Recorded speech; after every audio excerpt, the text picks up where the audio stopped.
Okay, Shalom Aleichem, everybody, and welcome. Just yesterday, Shabbos, we celebrated Rosh Chodesh. Besides of it being Shabbos, it was also Rosh Chodesh.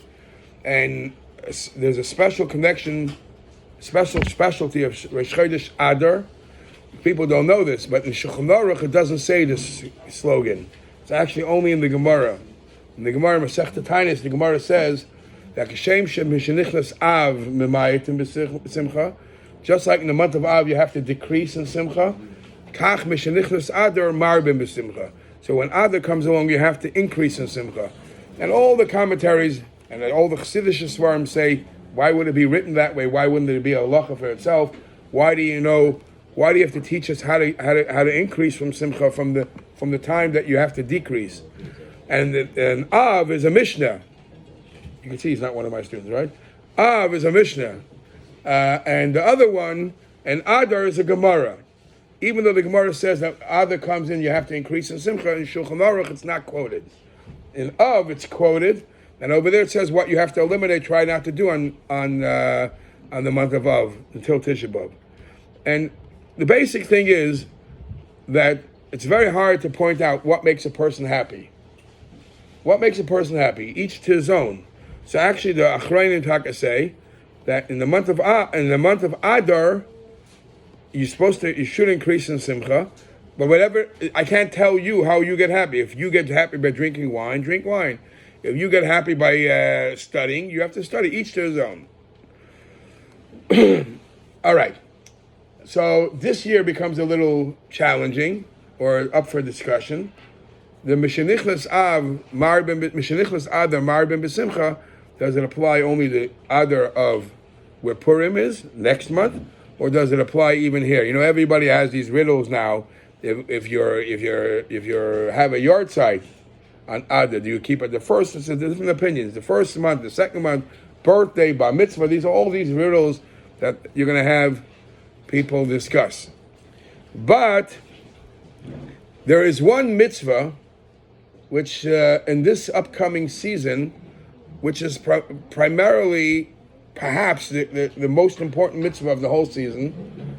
It's even more important than the mitzvah of Purim, because Purim is only with the Rabbanon. The whole story of Purim is not mentioned in the Chumash. It came about history later.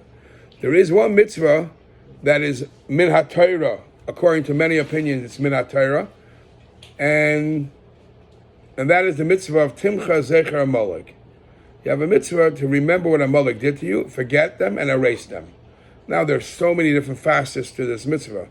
I didn't want to stop during Birchas Krishma, but according to halacha, in the bracha before you say Shema, there, at the end of davening you say the Sheish Schiras, the 6 things that you're supposed to remember: Matan Torah, Yetzias Mitzrayim, Miriam, Shabbos. So Shulchan Aruch says that yes, many people have the custom to spell it out and say it after davening, but even if you don't spell it out, the bracha before Shema, when you say V'keraftonim Malkeinu L'Shimcha Agol B'Ya'ava L'Hoidus L'Cha, in those couple of lines, you have to, in your mind, cover all these things. Cover Matan Torah, cover Miriam, cover Yetzias Mitzrayim. Somewhere, everything gets covered in those 6 times. And those couple of lines. Because there's a special mitzvah to remember certain things in history. And the most important one, which is applicable to this time, you have to remember what Amalek did to you, and remember to erase it. So I'm not going to go into how we fulfill this mitzvah today, because we obviously don't know who the real Amalekim are today. If we would know, there would be, just like there's a mitzvah to fast in Yom Kippur, there would be a mitzvah to go with a Uzi and kill the Amalekim.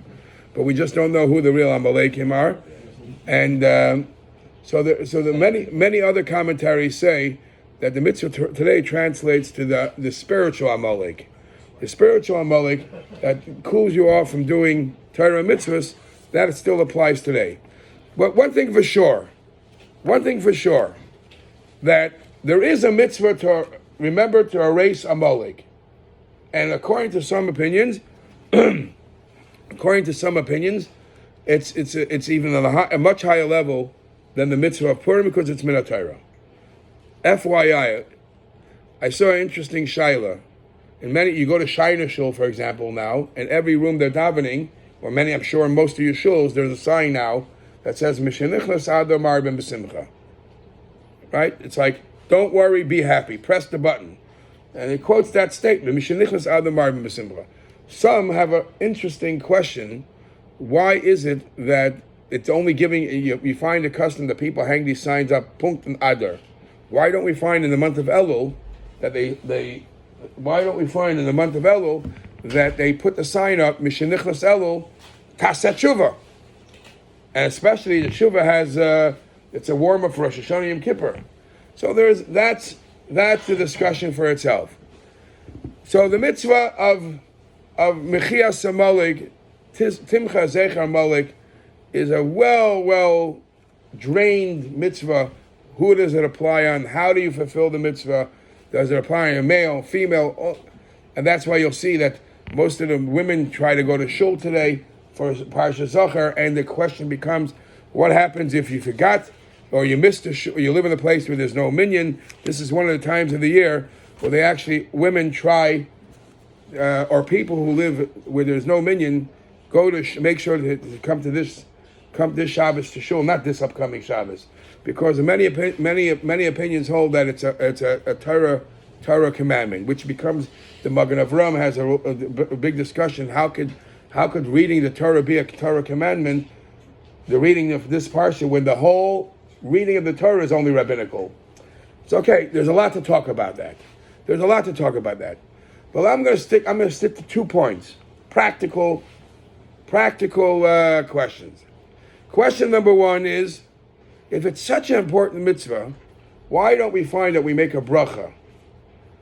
Today I'm going to fulfill this mitzvah of eradicating a molik. However, eradicating a molik is applicable today. I just said it's a very important mitzvah. It's perhaps even more important than the whole mitzvah of Purim that we are hoop-lopping and all that. Why is there no bracha made for that? This question, why we don't make a bracha, is not only a question that applies here, it applies in so many mitzvahs in the Torah. You'll go through the Aseres HaDibros, you'll find that not everything that's mentioned in the Aseres HaDibros we make a bracha. For example, Kebud Avaim, this young boy chick here is so nice to his tati. He's doing a mitzvah. He's not going to make a bracha. He's not going to say Baruch Atah Hashem. I'm fulfilling Kebud Avaim. We don't find that anybody who gave tzedakah today, put money in the pushka, said Baruch Atah Hashem. It's a very big mitzvah. Why not?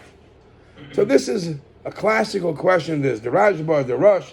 There's many answers to this question. One of the beautiful answers is, the text of the bracha is Asher Kedishanu b'mitzvayso, that God sanctified us from the rest of the nations by giving us the mitzvahs, certain commandments. So one of the nicest answers is that we only say brachas to a mitzvah that we stand out as we do it as Jews. Lahavdol, goyim honor their parents, goyim give charity. You don't necessarily see how we are different. So that's one of the reasons, one of the mitzvahs that are excluded from bracha. But how does it apply? But a molech would stand out from. Right. So we should say a bracha. How would that apply by the mitzvah of a molech? So let me give you another example. What's the next Yom Tov coming after this? The mitzvah of Pesach. On Pesach we have the mitzvah of eating matzah. We do make a bracha. We also have the mitzvah of Higadah to Levincha. We sit by the Seder for an hour, 2, 3, whatever, saying the story of Pesach to your children. It's a mitzvah in the Torah. Why don't we make a bracha on the mitzvah of Higadah to Levincha? So if I remember correct, the Rebbe and the Haggadah actually bring 6 reasons for that. Some of those reasons that are mentioned there will also apply here. So let's talk about the mitzvah of Mechias HaMolik and why there's no bracha.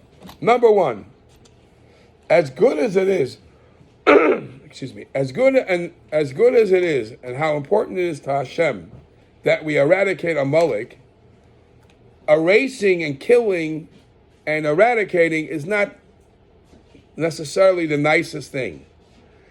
Even when a Rasha falls, even when a wicked person, gets destroyed, Chazal tell us that when the Malachim wanted to say Shira, by Tzias Mitzrayim, by the splitting of the sea, the Eibishter says, "Ma'aseh yadai tovim b'yam." My work, my labor. I created this people. These people that I created drown, and you're singing and dancing. Now they're wicked. Mitzrayim are wicked.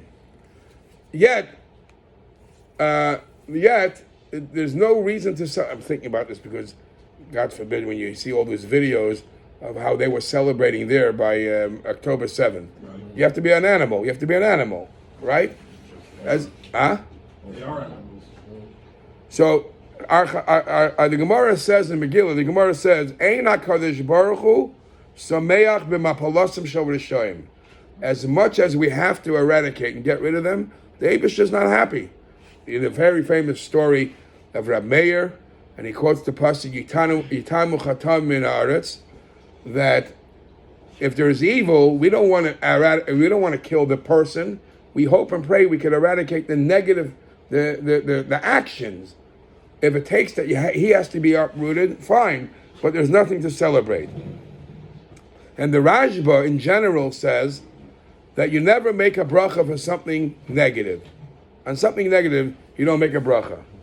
I'll go a step further even. There's a mitzvah in the Torah. The mitzvah in the Torah says that when you have a home, you have a house, and you have a pitched roof, you have a roof that's a little hazardous, if people walk there, you have to make a fence around a roof. It's called the mitzvah of Micah, a fence. Now, from that mitzvah, we know that safety is number one. All the things that you hear, the Torah worries about your safety, you have to be careful what you do, it's based on the mitzvah of Micah. Hashem said you have to put a fence on your roof. Because if you don't put a fence, somebody might get hurt, somebody might fall. So there's a big machlokes of Rishonim. If you make a bracha, if the guy not putting the fence up makes a bracha, he's doing a mitzvah. So one of the answers, the reason why you don't make a bracha, you make a bracha when the act that you're doing is a positive act. Even if it's a positive act, but it's to prevent something negative, we have very little to do. We try to avoid discussing anything negative. So even if making an offense is something positive, but it's because to prevent something negative, some Perushim say you don't make a bracha. So same over here. A Moloch has to be killed, a Moloch has to be uprooted. Victory is like Bibi says now, victory is total and getting rid of them, but I wish it could have been some other way, right? So we don't make a bracha. Another thing is, for Amalek, there's a machlokes. It's a machlokes Rishonim. No, it's because of that. That's why you do it. There is another answer. Other answer is we just spent an hour davening. Davening is a big machlokes Rishonim. If davening is a mitzvah or not, how could it not be a mitzvah? I'm sure you thought it was a big mitzvah. The machlokes Rishonim from the Rambam and the Ramban is: do you have to daven every day, or do you have to daven every time you need something? Davening every day is a machlokes if it's a mitzvah. All right, but at least one opinion says that you must daven every single day.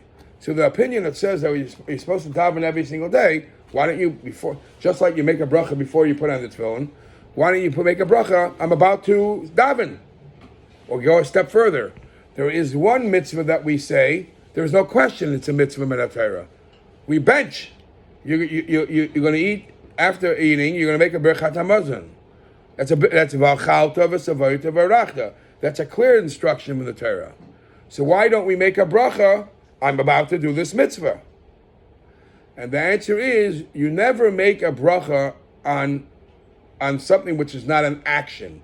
Even speech, you're going to make a bracha, you're going to daven, or you're going to bench, because it's not a maisa, we don't find a bracha on something which is maybe a heartfelt thing, or even speaking, you don't make a bracha for that. So because this mitzvah of Timcha Zeichar Malik, at least in most circumstances, it's not with the Uzi killing the Amalek. It's just eradicating them in your heart and just verbalizing, saying what they stand for. I want to get rid of it. So there is no bracha on that. In Yafei Lelev, he brings another beautiful. I mean, all these answers you see are getting to the same nekuda, that they're bad, and we try to almost not mention, put it under the carpet. Why did Amalek? Why did Amalek even have the chance? What gave him the power to be able to scare us? So the pasuk says, "Ashekarcha baderech." He cooled us off because we were weak. We were weak. How were we weak? We were weak in Torah.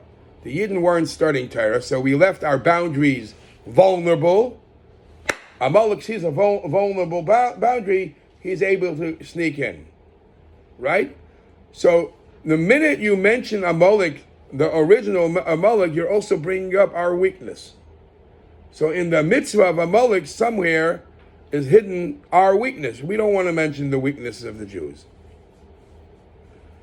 All right, this is some of the answers. There's a few more answers, but I'll put it aside. The mitzvah of reading the Torah, the Gemara says in Baba Kama, "Hoi kol sama l'chol l'mayim," that we are thirsty for. We always need a drink. We need to drink water. The Gemara says that Torah is compared to water in many ways, and the Gemara says that the Misakin that we should drink, that you should read Torah every 3 days. If you look at the calendar, I actually saw a beautiful. Who was it? I saw the Chassam Sefer. I saw it yesterday in the show. Chassam Sefer, the Chassam Sefer. He says in the Parsha that we're going to read now, there were many donations given to the Beis Hamikdash. There was Zav, Kesef, and the Choshes, gold, silver, and copper. So he says Zav, Kesef, and the Choshes spells out all the days you read the Torah. And what's the connection? It means real money, real gold, real valuables is Torah. How? So listen to this. Zav is Zayin, Hey, Vav. Zayin, Hey, Beis. Zayin is the 7th day of the week, every Shabbos. Hey must be, Tuesday. huh? Tuesday. Yeah. Hey and Beis is Monday and Thursday. Hey and Beis. Kesef is Kippur. Samach is Sukkot. Pei is Purim, Pesach. So Nechoshes is Neiros Chanukah. He goes through Shin is Simchas Torah, Shmini Atzeres, and Tov is Tainus. He says Zov, Kesef, and Nechoshes. In other words, the nicest part of this remez is, you want to know what real Zov, Kesef, and Nechoshes is, real gold and silver, is when you study Torah. Anyways, those are the days those are the days to read the Torah. You never pass 3 days without studying Torah. So it was a gzeira, it was a takana, was established later. It doesn't say anywhere in the Chumash you have to read the Torah every 3 days. It doesn't say in the Torah anywhere you have to read the Torah. This is the instructions. Whenever you want, you should study Torah, but the reading the Torah, the format we're doing it, it's a takana that came later on.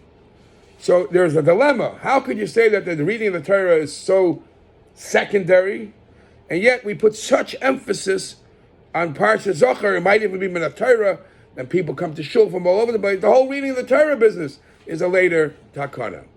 That's, as I mentioned before, that's a discussion that everybody has. But because there's such emphasis on the Torah reading of Parsha Zochor more than any other week, there is a suggestion that comes up by some rabbis. Some rabbis say that when you're going to take out the Sefer Torah for Parsha Zochor, take out the best Sefer Torah.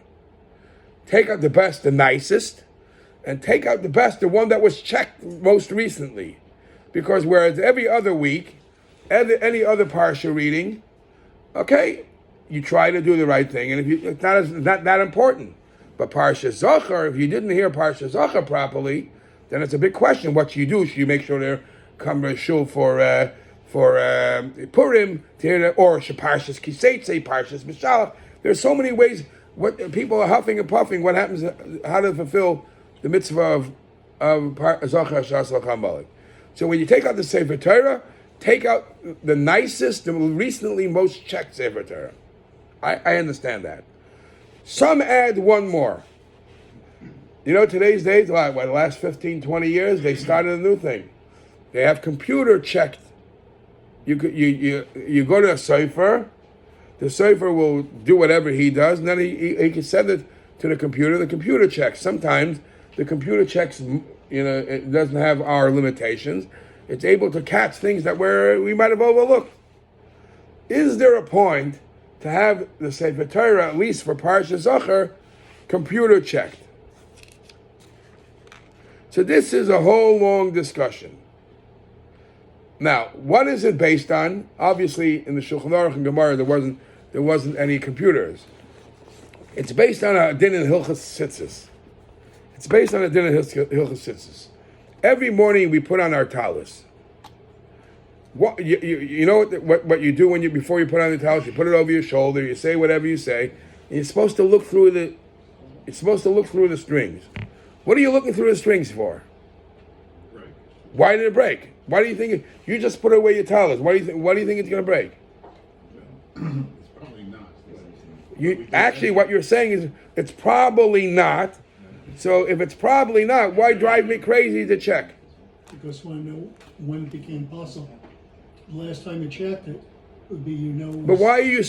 We're very optimistic people. Why are we suddenly such a pessimist? So this is the halacha in Shulchan Aruch in Hilchos Tzitzis. V'chol yoyim v'yoyim kodim sheyivarech. Every morning before you make the bracha on the tzitzis, tzarich sheyayin b'chutei tzitzis. You have to look through the tzitzis strings to make sure if they're still kosher. Because I'm afraid maybe one of them snapped, cut, and you have to look at the tzitzis, make sure everything is still good. Says the Alter Rebbe, I checked the tzitzis already yesterday. What do you think happened from yesterday to today? You still every day, preferably you still have to check them every single day. We don't come along and say, Hamid al chaskasam. Assume the chazaka is when it was made, you bought it in a check, it came out good. So leave it on the chazaka that it must be still good. Just like yesterday, last time I checked it, nothing happened. Why? Mishum de'im lo yivdekem b'shas habracha, lo yivdekem lo elam. If I tell you that you don't have to check it, you'll never check it. Never check it, that's a problem. Uvadai, and for sure, to say that once I bought something, it's good forever, I can't say that. That's not even an optimist says that. Because things do happen. People do step on them. So, really, not every day I could manage. But to say, you know what they did by the mezuzah? A mezuzah, the Rebbe made a big thing. You check your mezuzah very often, and the Shulchan Aruch says preferably maybe on Elul. But the dry letter of the law in Hilchos mezuzah said you check it once every 7 years. Why? You bought a mezuzah, you paid out of your nose for the mezuzah, you found a good kosher sefer. The assumption is, if it was good then, it's what's going to make the mezuzah not be good? It's on the wall. But people would like to check it. So he says not to check it ever. There's no chazaka for that. But if you're able to check it as much as you could. Now, Shabbos has another problem because okay, right, l'chayra.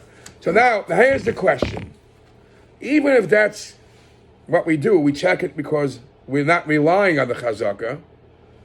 I'm not telling you by the Sefer Torah not to rely on the chazaka. I'm telling you, a lot of shuls, a lot of bigger shuls, it's based on halacha Shulchan Aruch. Every Friday, they take up the Sefer Torah you're going to read that Shabbos, and they go over it. Somebody goes over to make sure that this Shabbos' portion is done well. That's what, because why should, if middle of the reading we find a problem, it's going to be a chaos. So in most big shuls, they have a sefer taking out the Sefer Torah, going quickly through that portion. All right, so I didn't rely on the chazaka. You're telling me, despite that I have a sefer reading it, no. On top of that, get yourself a computer check. Why? I even satisfied the chazaka because I got a person checking it. If you don't trust the person, you have a big problem. You have a much bigger problem than that. You should never eat meat. You know why you should never eat meat? Maybe the person checking the knife, maybe if he would have gone to one of his engineering mices, maybe he would have found a nick on the knife that the finger couldn't find. There's so many other problems. You know, this one of the classical questions today is, could you buy any fruits and vegetables? Why? Some of the fruits and vegetables, what you see looks good, but if you take out a microscope and you look like this, you'll find, oh, I got something. That's what he does. That's what he does. All the food that you. Thank you. No, but he doesn't. I don't think you go to a microscope. No, Lou. That's a big shiloh if you have to do so. In other words, this is very much connected to what we learned in the Mimer. When Hashem says, I'm giving you Torah mitzvahs, does he tell you, I want you to do what you do, plus I want you to be Superman. I want you to buy a whole system to look, what's it called, those when you see in the kishkis the person, you see it? No, I want you to check deep, or do what you can do, be all you can be. And this will apply to every single mitzvah. And why am I saying this? Because the chazaka says it's good. The chazaka says it's good. You paid $50,000, $100,000 for the Sefer Torah. You got a good. And then he certified it was good. Assume it's good. And you might have even asked the Sefer to look over it. It's check. No, but even a Sefer might miss something. He might have been tired. So you might want to go to a computer check to check that out. So that's a discussion if it has to be done. Now, the extreme opinions say there's a rule. You're learning Taruvis? No. You learn Taruvis already? No, this is next one's Who you learn Taruvis? You should okay. There's a rule that's called Davar Sheyesh Lematirim. Davar Sheyesh Lematirim means something which is prohibited, something which, it's scary to say, but even a piece of pork, if it falls into your cholent, there's ways around losing sleep on it. If the cholent was mighty big, you're learning Taruvis. Then you could be at Mavato. If, however, if it wasn't pork, if it was something that has ways to become mutter, it's a temporary isser, then, excuse me, I'm not going to let you go as is. So some say, this Sefer Torah, it won't be considered kosher unless you do the computer check. Because the computer check is Yesh Matirim. Then you'll be bulletproof evidence it's kosher. So he says, if he didn't do a computer check for Parsha Zochor, you weren't Yotza. And back in the days when there were no computers? And very good. At the Moitzi laws, and anything to do. Who was this? Moshe Feinstein in Shailos Tshuva Sigurus Moshe Yeridei Chelik Beis Siman Kuf Mem Vav. He was asked if you have to look at all these utensils to look. You ever see what goes on in the Hasidic places when they buy esrog? You can't have a big enough magnifying glass for them. They're all coming. Each one is inventing a new magnifying glass to look deeper and further into the esrog. Why don't we just see what the naked eye sees? We're not angels. So Moshe Feinstein was asked if you have to use all these machshirim to fulfill the mitzvah b'shleimus. And for example, he brings another example. The tefillin had talach l'Moshe Messinai that it has to be completely square. I know completely square. By me, it looks close enough. Should I have to bring an expert with a machine to make sure it's a ribua? Or fruits and vegetables, do I have to take a loop or whatever to do so? This is what Moshe says. Since throughout the generations nobody ever used it, they fulfilled the Torah mitzvahs. So therefore, you don't have to go crazy you have to do whatever. Then they can obviously the simple things you have to do, but to go weiter, they bring Reb Chaim Brisker said that I can't believe that you have to use a microscope to clean the vegetable, because if so, you're not allowed to breathe. Because every time you breathe, you inhale what? Insect. What are they? Or something, or They're not kosher. Elamai, what you don't see, you don't see. So therefore, this is the dilemma about this parsha. Just to show you how a simple mitzvah like this, there's a lot to talk about, and this is a mitzvah, the Shabbos before Purim. Everybody should make sure, even if you don't make it to every Shabbos to shul, but Shabbos before Purim you go to shul, and you hear Parsha Zochor. And this year is a very interesting loophole, because why do we celebrate our yahrzeit once a year? Because our sages tell us that our mind, the human mind, works that you remember things for a year. Once a year passes, you start forgetting. So because there is something that you don't want to forget, every year you sit down and commemorate, so you shouldn't forget it. Now, the Torah says, remember to forget to erase Amalek. How often should this be done? Once a year. Because if I don't do it once a year, I'm going to forget it. This upcoming year we'll have a problem. Not this upcoming. Last year we had a problem, because Parsha Zochor that we are going to read this year is more than 12 months removed from last Parsha Zochor, because this year is a leap year.